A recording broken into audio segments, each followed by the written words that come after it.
Buenas noches. Hebreos capítulo 2, me dice amén. Igual verso 14 conmigo. Hebreos 2:14.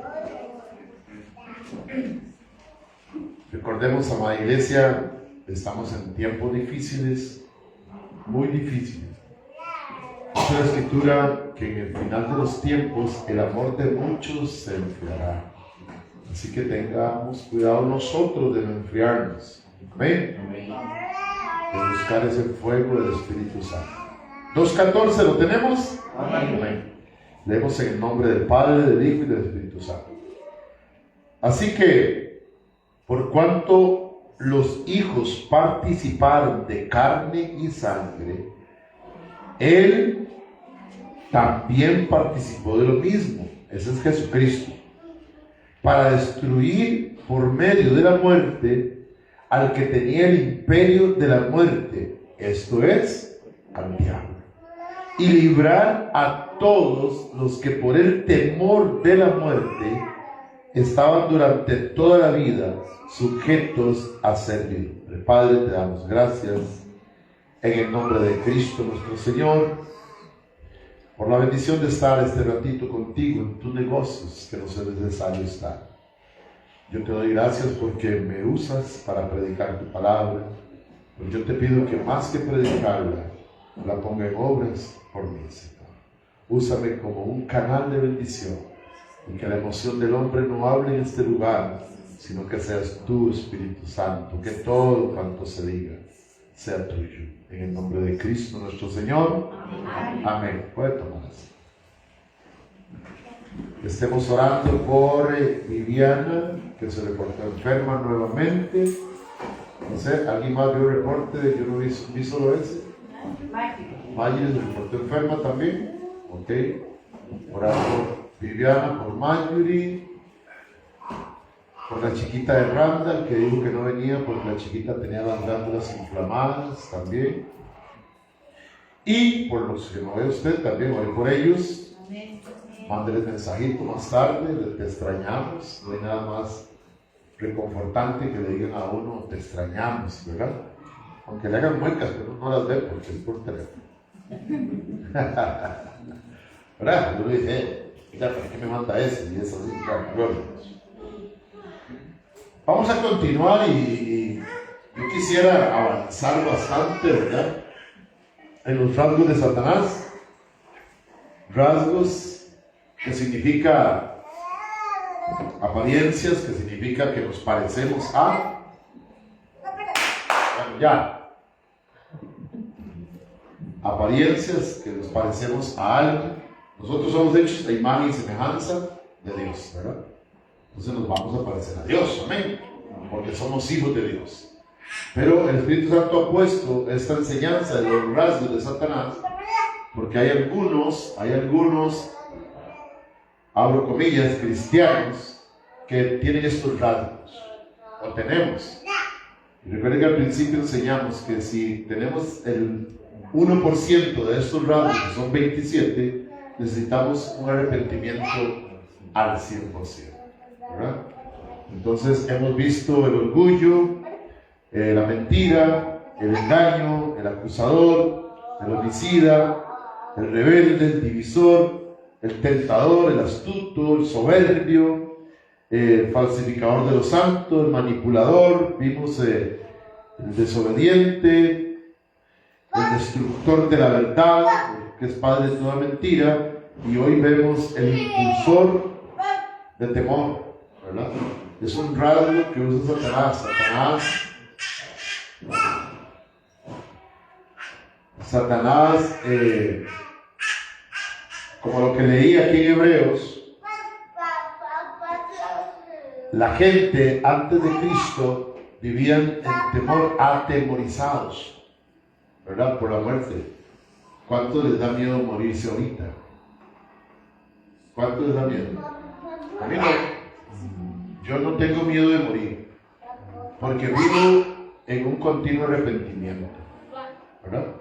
Por eso no tengo temor, no tengo temor qué pasará con mis nietos, qué pasará con mis hijos, Porque ya Satanás no tiene poder sobre mi vida, no tiene poder sobre mi alma. Antes de Cristo, por eso leímos aquí que Cristo se hizo carne, así que por cuanto los hijos participaron de carne y sangre, Él también participó de lo mismo. O sea, Él vino a hacerse igual a Andrés, participó de lo mismo. ¿Para qué? Para demostrarle a Satanás que como hombre natural podía vencerlo. Y la única forma de vencerlo y arrebatarle lo que Él había arrebatado a Adán y a Eva en el Edén, ¿verdad? Que fue la presencia de Dios, el privilegio de que Dios caminara con cada uno de nosotros, ¿verdad? Satanás se lo arrebató con engaños. Y entonces ya la gente temía morir, porque no había una esperanza de salvación. No había, como hoy yo digo, yo muero, voy al paraíso, a esperar. ¿A esperar qué? Que el arrebatamiento venga, y entonces los que murimos en Cristo, ¿qué dice la Escritura? Resucitaremos primero. ¿Claro? Pero los que mueren sin Cristo también van a resucitar, pero no para vida eterna. Sí, para vida eterna, pero no en el reino de los cielos, sino en los infiernos. Y después de los infiernos viene el juicio y al lago del fuego por los siglos de los siglos de los siglos. Es lo que leí en el 15: y librar a todos los que por el temor de la muerte estaban durante toda la vida sujetos ¿a qué? A servidumbre. Pero no a servidumbre a Dios, sino a servidumbre a su cuerpo, a servidumbre a lo que Satanás pedía hacer.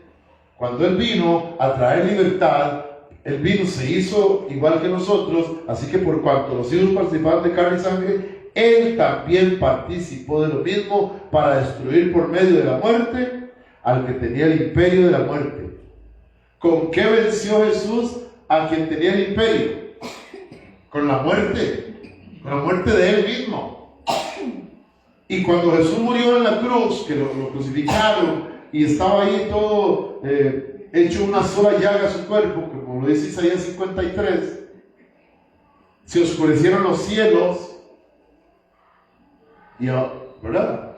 Dice la Biblia, una gran oscuridad. Mucha gente dice que Dios le dio la espalda a Él. Dios no. Eran los demonios haciendo fiesta porque habían matado al Hijo de Dios. Lo que ellos no esperaban era que al tercer día resucitaría. Lo que ellos no esperaban es que él había profetizado cuando le había enseñado diciendo: este templo lo destruirán, pero en 3 días lo reconstruiré. Y la gente pensó que era el templo de Jerusalén, el hecho por manos de hombres. No, él se refería a él mismo. Y al tercer día resucitó, pero tuvo que morir. Vuelvo a leer. Participó también de carne y sangre. Él también participó de lo mismo para destruir por medio de la muerte, o sea, la muerte de él, al que tenía el imperio de la muerte. Esto es el diablo. El diablo era el dueño de la muerte antes de Cristo. Cuando Cristo viene, participa de carne y sangre, hace todo lo que usted y yo hacemos hoy día. Le daba sueño, le daba hambre, bostezaba, le daba ira santa. Sí, claro, ¿verdad? Él se enojaba, le daba dolor, porque la misma Biblia dice que él sintió dolor, se desesperó. Dice que en el monte de los olivos se desesperó, llegó a un punto de desesperación tal que se le reventaron las venas. Entonces tuvo que morir él para vencer al que tenía el imperio de la muerte, que es el diablo. Murió y le arrebató y puso el acta de los decretos y le dijo: ahora sí, aquí mando yo. ¡Qué tremendo! Pero hoy día la iglesia, nosotros la iglesia, no tenemos todavía la visión de lo que es eso, y quizás el mundo nos sigue envolviendo. El mundo sigue mandando en nosotros cuando nosotros debemos de mandar en el mundo. ¿Verdad? Yo no sé si fue la hermana Aide que mandó un video donde el muchachito le decía: mamá, hoy no tengo ganas de ir a la iglesia. Y la mamá me respondió: qué bueno que no tengas ganas. Entonces no va a la iglesia. Sí, sí vas a ir, pero sin ganas. Algo así por ahí, ¿verdad, Andrés? A mí me pareció excelente el mensaje. A otras personas quizás no. Otras lo vieron y lo omitieron, como si nada. Pero es una gran verdad. Y hay mensajes donde dice: agarre la carne y llévela a la iglesia. No deje que la carne gobierne al espíritu. No puede ser. Porque entonces vamos a caer nuevamente en el imperio de la muerte. Vamos a caer nuevamente. Entonces Él nos va a atemorizar porque es un impulsor de temor. Ese es el rasgo número 15, impulsor de temor. Él impulsa, Él quiere meter miedo. Pregúntele a la iglesia: ¿tiene miedo de morirse? Que usted no contesta, pero yo puedo contestar a Galileo: yo no tengo miedo de morirme. Yo no pienso en mis hijos, yo no pienso en mis nietos, no pienso en mi esposa, no, ni tengo miedo de que mi mamá se muera, ni nada. Un día estaba almorzando, o no, me iba a preparar a almorzar y entra un mensaje y lo veo: se murió un tío muy querido. Y agaché la cabeza en la mesa y 4 lágrimas y ya me la saqué y listo. Así me dolió. ¿Por qué? Era un tío querido, pero yo no puedo hacer nada. ¿Para dónde fue su alma? No sé, solo Él sabrá. Yo sí sé para dónde va mi alma. ¿Habrá alguien aquí de los oyentes que sepa y me pueda decir, si yo le preguntara para dónde va su alma? Si hoy te llaman, ¿para dónde va tu alma? ¿Le puedo preguntar a alguien? ¿Me da permiso alguno? No, mejor lo reservamos.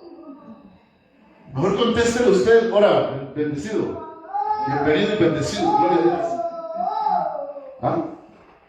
Pregúntese usted ahí adentro: si hoy muriera, ¿para dónde va el alma? El espíritu vuelve a Dios, por eso no se preocupe. Pero el alma, ¿para dónde va? Hoy, que le damos énfasis a todo, menos a Dios. Que todo es importante menos Dios. ¿Para dónde va nuestra alma? Por la misericordia de Dios va por el reino de los cielos. Allá ya no hay misericordia. La misericordia está aquí. Amén. Aquí es donde nos alcanza cada mañana la misericordia. Allá nos vamos a encontrar con el juez, con el Dios de fuego consumidor. Allá no vamos a llegar a decirle: oiga, porfa, perdónenme, es que... pues allá, es que aquí, en la tierra, es la oportunidad que usted y yo tenemos para arrepentirnos. Una vez muertos ya no hay arrepentimiento, Andrés. Curiosamente, está establecido que muera el hombre una vez y para el juicio. Y no hay el tal purgatorio que hablan los católicos, eso es mentira. No hay un tiempo ahí de limbo. Decía mi tío: no, hombre, deje de hablar de la Biblia. No es que uno se muere y se va para el limbo. Y le digo: ¿qué es el limbo? Me hice un lugar ahí a flotar mientras tanto. Mi tío estaba como limpiado. Sí. Y dice: no, tío Roque, no diga eso. Limpiado. No. Y le abrí la Biblia y le dije, y como se lo dije con la Biblia, me dijo: eso es escrito por hombres, ¿usted cree en eso? Le digo: claro que creo, claro. Entonces el impulsor del temor, que es Satanás, que era el dueño de la muerte antes de Cristo, sigue hoy día atemorizando a la iglesia. No es posible. Se necesita un David en la iglesia para que derroten a aquellos atemorizadores. Había un hombre que atemorizaba al pueblo de Dios llamado Goliat, un gigante. Y ofendía al pueblo de Dios y lo retaba a pelear. Usted conoce la historia de David y Goliat. Y el pueblo de Dios se atemorizaba. Ninguno le hacía frente. Y él los retaba y les decía: venga, cualquiera venga. Hasta que un hombre con un corazón conforme al Señor, un adorador de verdad, un hombre que se dejaba quebrantar en su espíritu, escuchó y dijo: ¿quién es ese incircunciso que habla mal de la iglesia, que habla mal del pueblo? ¿Quién es ese incircunciso? Y ya le dijeron: es el gigante. Y yo me enfrento a él. Y todo el mundo se quedó viendo a David. Y el rey le dio la armadura, le dijo: póngase la armadura, y se la puso y le quedó: no, yo no puedo, ni cómo, yo no puedo. Yo traigo mi armadura. Yo traigo la armadura de Dios.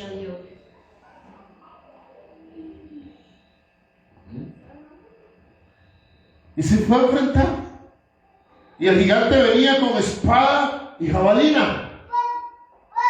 Y él le dijo: Víctor, ese hombre con un corazón, un verdadero adorador, un hombre que se quebrantaba en la presencia de Dios, un hombre que era pastor de ovejas, pero mataba leones con sus manos para defender las ovejas, porque sabía el Dios que estaba con él. El impulsor de temor no le hizo ni cosquillas. Y le digo: usted viene a mí con espada y jabalina, pero yo vengo a usted en el nombre de Jehová de los ejércitos. Y le preparó en el puro centro de la frente, lo pegó y cayó juntos, y no cayó muerto. Le quitó la espada y con la misma espada le cortó la cabeza. Levantó la cabeza y todos salieron corriendo. Y ahora sí, todo el pueblo atrás corriendo a matar. ¿Por qué esperamos que hayan David, que vayan delante de nosotros? ¿Por qué no ser nosotros David? ¿Por qué no ser nosotros y decirle a ese acusador, a ese impulsador de temor que los tiene atemorizados? ¿Sabes con qué nos atemoriza? ¿Y qué vas a comer mañana? ¿Y qué vas a vestir mañana? ¿Y qué va a pasar mañana con los estudios de tu hijo? ¿Y qué va a pasar mañana? ¿A dónde está la confianza que debemos de tener al que está sentado en el trono? Al que él mismo se hizo carne y vino y le demostró a Satanás, como es usted y como soy yo, le demostró y le dijo: ¿sabe una cosa? Como Dios te vencí, como Dios te expulsé del reino de los cielos, porque no había espacio para usted allá, porque usted era un mentiroso, porque usted era de todo lo que hemos visto, un orgulloso, un mentiroso, un falsificador de lo santo. Por eso fuiste expulsado del reino de los cielos. Te vencí allá y te expulsé. Y viniste a la tierra a hacer daño. Vengo a la tierra y te vuelvo a vencer. Amén, amén. Amén. Ese es el Dios que usted y yo, iglesia, adoramos. A un Dios que es más que vencedor. Amén. A un Dios en cual nuestra confianza debe estar plena. No puede haber desviarse en nuestra confianza ni a derecha ni a izquierda, sino decir: Señor, en ti confío. Y llegar a tener esa convicción que tuvo Jesús siendo un hombre ahí en el Monte de los Olivos, donde sintió una desesperación, donde la taquicardia era a 100%. Llegar a decir: Padre, si es posible, aparta de mí esta copa, que significa sufrimiento, pero no se haga mi voluntad, sino la tuya. Y la única forma de defendernos de ese impulsor del temor, de ese rasgo que nosotros, y ahora, fuera que somos nosotros, pero nos da miedo a nosotros e involucramos toda la familia. Cuando el miedo te impide avanzar, obedecer o crecer en las promesas, el temor no viene del cielo. ¿De dónde viene el temor? De las tinieblas, del infierno. ¿Pero qué dice la palabra de Dios? Que el verdadero amor echa fuera el temor. ¿Y cuál es el verdadero amor? El amor de Dios hacia la iglesia. Y eso va a echar fuera cualquier temor. Entonces no vamos a crecer como una familia temerosa del mundo, sino con una familia temerosa de Dios. Una familia llena de sabiduría, porque el principio de la sabiduría es el temor de Jehová. Cuando le enseñamos a nuestros hijos, a nuestros hermanos, a nuestras madres, el temor de Dios. Cuando les decimos, bote ese cuadro, quite, vaya, no. Cuando le decimos el Dios que adoramos, cuando ellos miran, cuando nuestros hijos ven cuál es el Dios que adoramos. Yo tengo una esperanza con un hijo mío, Johan. Y yo no sé qué dije yo un día y se volvió y me dice, papi, de cualquiera, porque yo de usted tengo otra cosa. ¿Qué es lo que él ha visto, papi? Pero yo cometí un error. Y él dijo, papá, eso no lo quiero escuchar de cualquiera menos de usted. ¿Qué es lo que la familia debe saber en nosotros, principalmente los cabezas de hogar? El cabeza de hogar debe estar siempre adelante. Voy para la iglesia, vamos para la iglesia. Ay, que ya la esposa dice, ay, qué pereza. Bueno, quédese, mi amor, pero yo voy para la iglesia porque soy cabeza de esta casa. Amén. Muchas mujeres son cabeza en las iglesias. ¿Por qué? Porque el esposo no quiere la iglesia. Ama a Dios, pero no ama a la iglesia. Entonces muchas mujeres tienen la cabeza que es Cristo y llevan más ventaja que cualquiera de nosotros entonces. ¿Me voy a entender? Recuerda, el verdadero amor echa fuera el temor. Satanás tiene un rasgo que es impulsor de temor. Él impulsa el temor. Y repito, y hágase la pregunta a usted. ¿Tengo miedo a morir hoy? Ricardo, ¿tiene miedo? Rías, no me conteste. Pregúnteme a mí. ¿Pastor, tiene miedo? No. Y sin embargo, me brinca el corazón. Sí, si pudieran poner la mano aquí me brinca. ¿Por qué? Porque yo sí sé para dónde va mi alma si muero hoy. Pero aún así no tengo miedo. ¿Sabe por qué no tengo miedo? Porque si me voy para el infierno, ¿sabe por qué no tengo miedo? Porque es culpa mía, porque Él me ha dado no una ni mil, millones de oportunidades.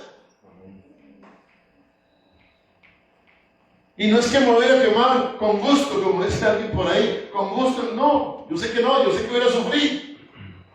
Corto con eso en el nombre de Jesucristo. Creo en el arrepentimiento genuino. Creo en la nueva criatura día con día. Creo en la misericordia del que está sentado en el trono. Pero si pasara, yo no puedo reclamar nada al infierno, yo me lo gané. Él hizo todo por mí, Víctor. Él entregó su vida, Él se dejó maltratar por mí, Él se dejó humillar por mí. Él agarró el campo que me correspondía a mí, Él puso la espalda por mí. Y Él dijo, no lo azoten a Él, azótenme a mí. No le dejen las costillas peladas a Él, déjenlas a mí. No lo escupan a Él, escúpame a mí. Amén.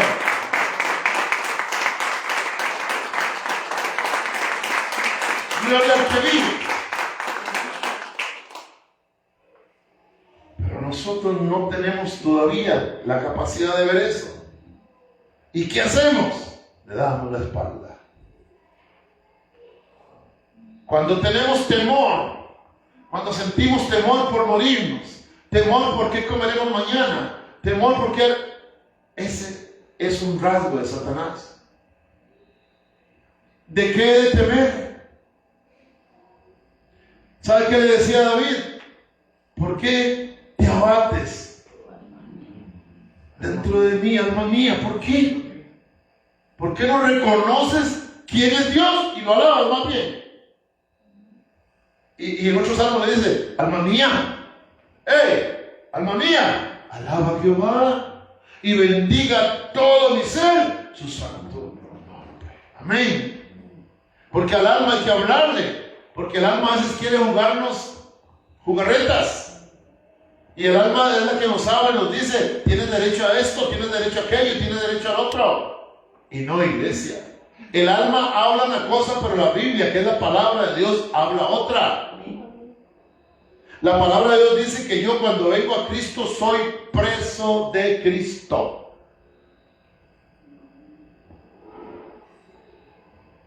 Es la Biblia. Y si no, le arrancamos esa Biblia, se la arrancamos. Pero ahí dice que yo soy preso de Cristo, prisionero de Él, que Él es mi maestro, que Él es mi todo. Pero el temor, el impulsador del temor, que es Satanás, quiere quitarnos esa idea de nuestra cabeza. Él plantó la buena semilla. Ya no veamos el mensaje de la cizaña y el trigo, no lo veamos a nivel de congregación, veámoslo a nivel personal. Veámoslo a nivel personal. ¿Qué sembró Dios en usted? La buena semilla. Pero alguien vino de noche y sembró la cizaña. Pero véalo a título personal. Y dentro de nosotros comienza a crecer juntamente el trigo y la cizaña. ¿Cuál va a ganar? Usted decide. ¿Cuál ganará? ¿Cuál? Si damos frutos como el trigo, que son de bendición, o damos frutos como la cizaña, que no sirven para nada. Y entonces traemos dos cosas ahí, lo bueno y lo malo. ¿Qué es lo que debe vencer? Lo bueno. Por eso acuérdense, la carne y el espíritu. ¿Qué es lo que vence?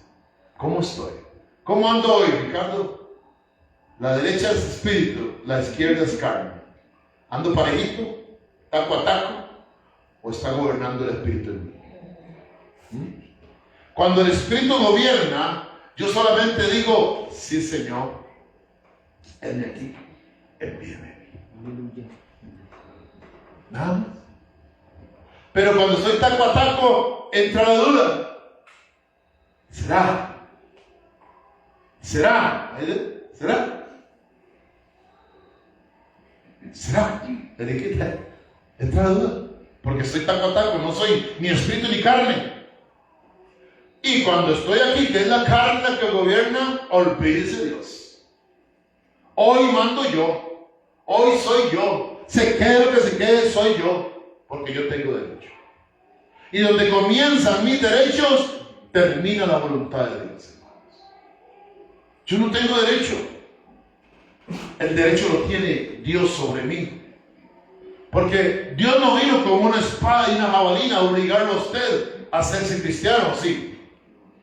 Dios no vino a decirle, o se hace cristiano o lo mato. No.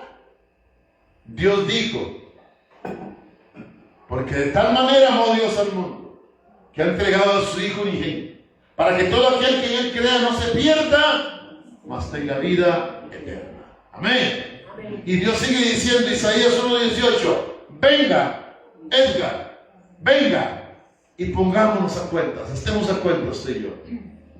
Págueme lo que me debe. Venga y estemos a cuentas. Y si tus pecados fueren rojos como la grana, como la blanca lana los dejaré. Porque ese es el Dios que yo alabo. No el espíritu de temor que Satanás quiere meter. Que Dios no perdona. Hay gente que pecó hace 3 años y todavía está diciendo, no creo que no haya perdonado. Eso es muy malo. Dios te perdona inmediatamente que tú te arrepientas, iglesia. Excepto que no quieras perdonar a alguien. Excepto que tú digas, yo a aquel fulanito no lo perdono, entonces Dios no te perdona. Porque lo dice el Padre nuestro, que si tú no perdonas a los que te ofenden, el Padre que está en el cielo no te perdonará. Amén. Por eso ese rasgo de Satanás, ese rasgo de impulsor del temor, no puede estar en nosotros. Nosotros no tenemos temor a nada, excepto al que está sentado en el trono. A Él le tengo temor. No le tengo miedo, le tengo temor. Le tengo temor, le tengo reverencia. Y me da miedo, me da temor saber que le fallo no en pecado, porque todos somos pecadores. Le fallo en servirle muchas veces. Le fallo en servirle. No soy María para decirle, he aquí la esclava del Señor, hágase en mí según tu palabra. Wow, qué tremendo sería que nosotros pudiéramos decir esa frase. Amén. Qué tremendo, ¿verdad? Pero ¿cómo estamos entonces, Richard? Taco a taco. Con un espíritu de duda operando. Con un espíritu de desánimo operando. Poniendo la mirada en el hombre. Poniendo el oído al hombre. Escuchando al hombre. Cuando una persona escucha lo que el hombre dice, y yo, esta frase es muy trillada. A mí no me preocupa el que habla, me preocupa el que escucha. Porque el que habla por naturaleza viene a destruir. Pero el que es hijo de Dios dice, eso no es conmigo. Háblelo con él, háblelo con ella. Yo no tengo nada que ver en eso. Pero ¿qué pasa? Que ponemos atención. Entonces, en el momento que usted abre el oído, en ese momento estoy así, y carne y espíritu, en ese momento entra el espíritu de desánimo. Entra el espíritu de duda.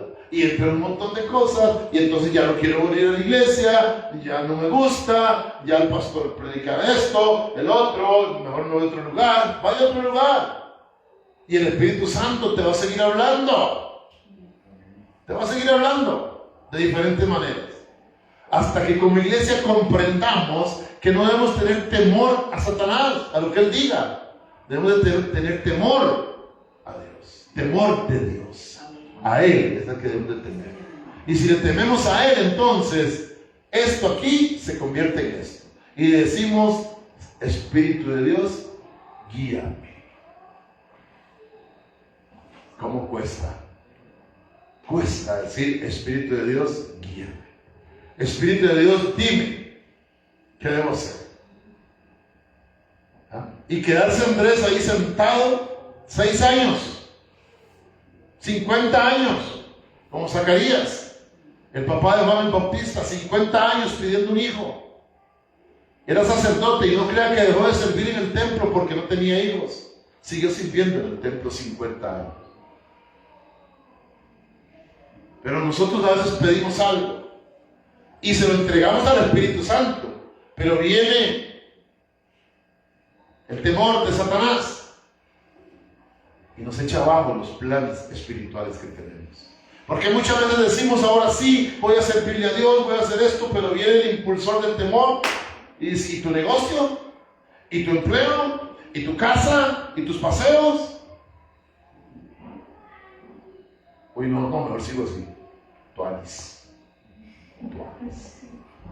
No tengo compromiso. Tuanis. Necesito, el Espíritu Santo dice, y habla a tu corazón, necesito servirle más al Señor. Pero se quedó ahí. El Espíritu Santo habló, pero no le sigo más. Sigo en lo mismo, más bien voy para atrás. Amén. Amén. 16. Seductor, un rasgo de Satanás. Seductor de voluntad. Ay, no puede ser. Ya son las 8:10. No, ni se ha fijado usted, ¿verdad? Ni se fije porque entonces le voy a ir. Ya la unción del reloj. Sí, pero qué rápido, ¿verdad? No se va. Seductor de voluntades. Es un rasgo de Satanás. Segunda de Timoteo 2:26 dice: y escapen del lazo del diablo en que están cautivos a voluntad de él. Pablo le aconseja a Timoteo que hay que escapar de ese lazo del diablo, en que están cautivos a la voluntad de él, a la voluntad del diablo. El diablo seduce con muchas cosas. Yo no fui cristiano en los 80, pero dicen que era tremenda la iglesia en los años 80. En los 90 tiraba pedradas yo a las iglesias. ¿Se acuerdan? Me había contado. Hay un culto y yo, una piedra en el techo, ¡pum! Salía corriendo. Sí, yo era anticristiano. Yo abría una puerta lata grande y le pegaba 3 palos más y salía corriendo. Ya cuando iba allá como a 200 metros volví a ver y salía un viejillo ahí, se era el pastor. A ver quién le había golpeado la puerta, quién le había tirado la piedra. Tomado del lazo de la voluntad de Satanás. ¿Me entender? Nosotros, así como Pablo aconsejó a Timoteo, que escapemos de ese lazo. Y pero de otra manera lo hacía también, para Sí. estas fechorías uno hacía cosas también, ¿verdad? Siempre. Pero nosotros no podemos estar a la voluntad del diablo. Sí. Ay Dios, ¿cómo hago? ¿Ah? Está la voluntad de Dios, que es buena, ¿sí? Que es agradable, que es perfecta. Hebreos 12, 14. No, bueno, hay 14 ahí. Está la voluntad de Dios, que solo cosas buenas tiene para la iglesia, para nosotros, para la familia, para los hijos, nada más. No sé cuántos en el tiempo de oración piden que sea la voluntad de Dios. Amén. Y dejan que se cumpla. Es que decirle, hágase tu voluntad, Señor, en este negocio, que seas tú, Padre, en el nombre de Jesús.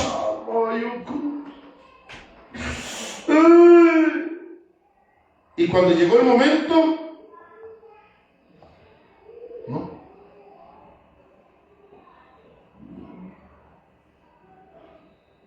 ¿Por qué? Porque hay uno, según 2 Timoteo, 2 Timoteo 2:26, hay uno que tiene un lazo y está a la voluntad de él. Y así como habló con Eva, habla con nosotros y nos engaña. ¿Qué quería Satanás a través de la serpiente con Eva? Apartarla de la voluntad de Dios, apartarla de la obediencia de Dios. Es lo que quería y lo logró. Logró que Eva hiciera la voluntad de él y no la de Dios. Amén. ¿Cuántas veces en nuestra vida cotidiana, en nuestro diario vivir, Satanás logra que hagamos la voluntad de él y no la de Dios?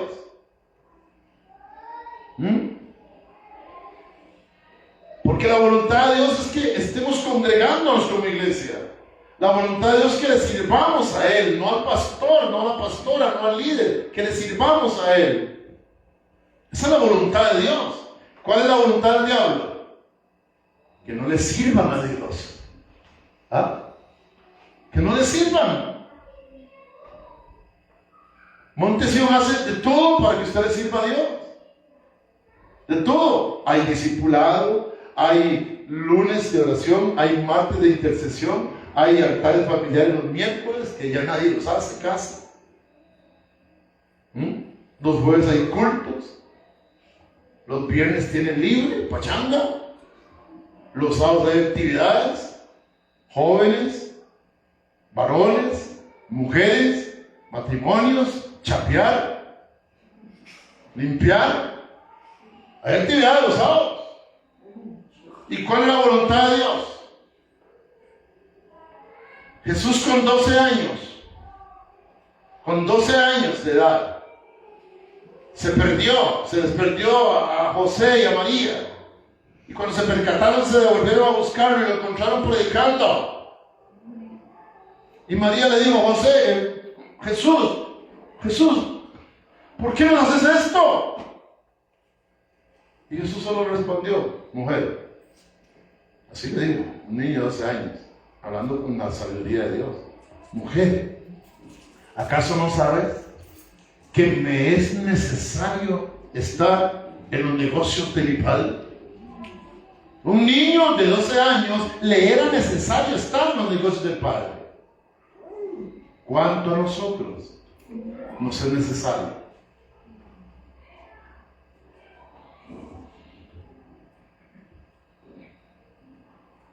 Quedamos aquí porque ya son las 8:15. Ya no quiero robarles más tiempo del suyo. El domingo y hoy no me rindió nada. Quedamos en el 17 y es cínico, el cinismo, para que vaya.